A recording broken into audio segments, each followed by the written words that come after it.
पुत्रस्य कुशेषयानं बालं मुकुन्दं मनसा स्मरामि।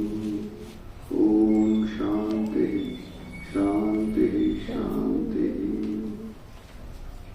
प्रातस्मरणीय सज्जन्य वंदनीय परम हमारे आश्रम के अधिष्ठात्री देव रामेश्वर महादेव के चरणों में अनंत कोटि वंदन। एक परम पूज्य एकादश पीठाधीश्वर महाराज के चरणों में अनंत कोटि वंदन। आचार्य के हमारे आश्रम के परम श्रद्धेय कोषाध्यक्ष जी महाराज, मंचस्थ विद्वत वृंद एवं सारे संत जनों को मेरे ओम नमो नारायणाय आदरणीय उपस्थिति। श्रीमद् भगवद गीता का ये 6ठ अध्याय जो है, ये पहला जो 6 अध्याय है तुम पद विचार है, जीव का स्वरूप वर्णन है इसमें। और इसमें तैयारी जो है वो 6ठ अध्याय है। इसको आत्म संयम योग कहते हैं। आत्मा का अर्थ बहुत होता है, पुत्र का अर्थ भी आत्मा होता है। बेटा को भी आत्मा कहते हैं, शरीर को भी आत्मा कहते हैं। व्याकरण कोश में देखेंगे तो मन को भी कोश कहते हैं, आत्मा कहते हैं। जीवात्मा को भी आत्मा कहते हैं, परमात्मा को भी आत्मा कहते हैं, और शुद्ध ब्रह्म को भी आत्मा कहते हैं। तो आत्म संयम योग।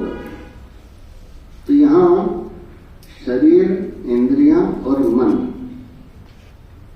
ये हमारा साधन है परमात्मा प्राप्ति के लिए। तो संसार में, मनुष्य जीवन में हर व्यक्ति 2 चीज चाहता है। दुख की आत्यंतिक निवृत्ति, माने दुख थोड़ा भी नहीं चाहते हैं कोई व्यक्ति, और परमानंद प्राप्ति। ये सारा शास्त्र का सार मनुष्य जीवन का लक्ष्य बता दिए। तो आप सामान्य व्यक्ति पूछेगा हम भगवान का भजन क्यों करेंगे?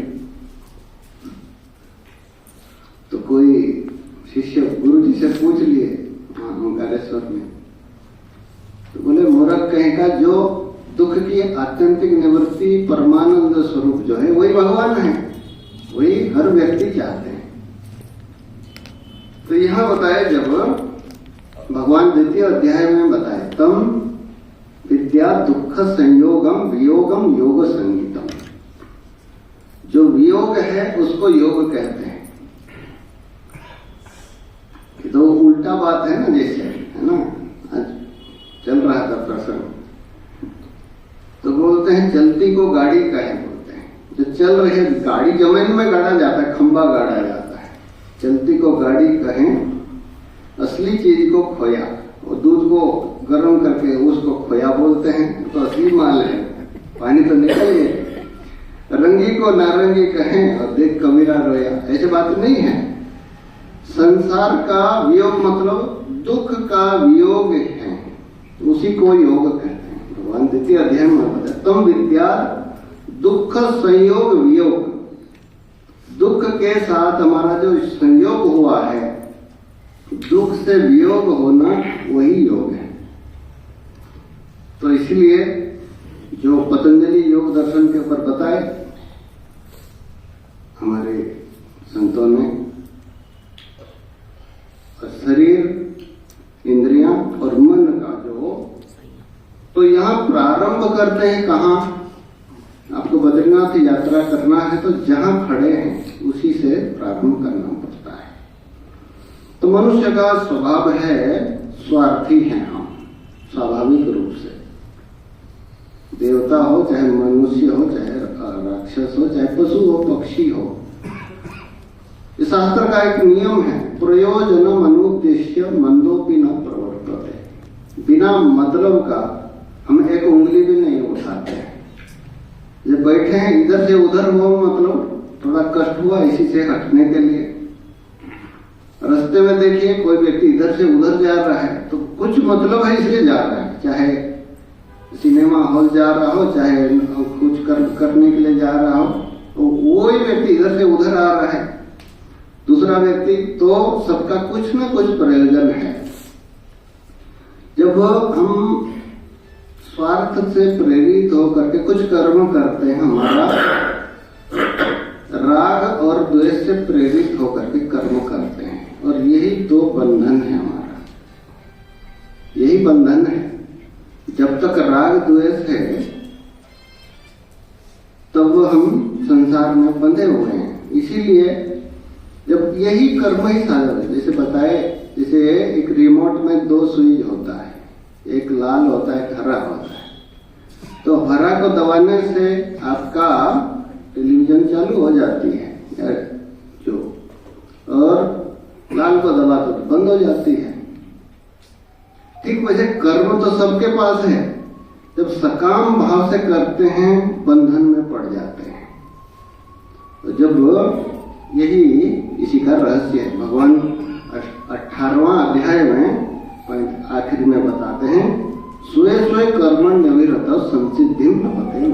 अपने कर्म करते हुए व्यक्ति ज्ञान प्राप्ति की योग्यता प्राप्त कर लेता है। कोई कर्म बड़ा नहीं है, छोटा नहीं है। कोई व्यक्ति राजा है और कोई खेत में मजदूरी कर रहा है, तो दोनों में अंतर नहीं है। जो कर्म, जो झाड़ू लगाने वाला, कैसे है, दोनों में अंतर कैसे नहीं है, बोले स्वे स्वे कर्मण्य अभिरत, अपने कर्म को करते हुए परमात्मा को प्राप्त कर सकता है। हम देखे महाभारत में जो कोई महापुरुष जो प्राप्त करता है वही तत्व को एक गृहस्थ में रहती हुई माता जी वो प्राप्त किया। एक वैश्य है, व्यापारी है, तुलाधार वैश्य है, उनका प्रसंग आता है, वो भी ज्ञानी थे। और एक व्याध थे, धर्म व्याध है ना, मांस विक्रेता भी, मांस बिक्री करे, जो उनका कर्म है, उसी कर्म में स्थित होकर के उसका रहस्य भगवान अगला श्लोक में बता दिए, 18वां अध्याय में 46 नंबर है। यत प्रवृत्ति भूतानाम येन सर्वमिदं ततः स्वकर्मणा तमभ्यर्च्य सिद्धिं विन्दति मानवः। अपना कर्म कीजिए, कर्म के बिना एक क्षण भी नहीं रह सकते, नहीं कश्चित क्षणम अपि जातु तिष्ठत्य कर्मकृत्। एक व्यक्ति को बिठा दो, एक सेकंड भी नहीं रह सकते हैं चुप। बोले कर्म तो करना है, बोले कैसे, यत प्रवृत्ति भूतानाम, जिन परमात्मा से सारा जगत चल रहा है, स्वकर्मणा तमभ्यर्च्य, ऐसे परमात्मा को अपने कर्म के द्वारा उपासना करके, पूजा करते हुए सिद्धि विन्दति मानव। सिद्धि क्या है, भगवान भाष्यकार लिखते हैं, सिद्धि है ज्ञान प्राप्ति की योग्यता, चित्त शुद्धि। क्योंकि जब हम कर्म करते हैं अपने लिए, स्वार्थ के लिए करते हैं, बंधन में पड़ जाते हैं।